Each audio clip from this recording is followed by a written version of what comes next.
सुनो बहू, हमारे जमाने में खाने उपले में कूटे हुए मसालों से बनाते थे, इसलिए मजेदार थे। तुम भी ऐसा ही करो। मेरी सासू माँ पुराने ज़माने की औरत हैं। इनके मुताबिक खाना बनाएं तो 1 घंटा लग जाएगा, इसलिए मैंने ख़रीदा है मैडम चॉइस मसाले।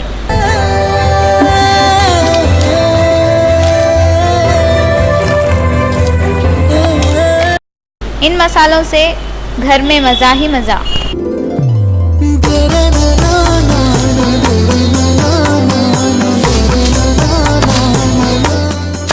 खालिस और रिवायती तरीक़ों से बनाए हुए मसाले आपकी खिदमत में।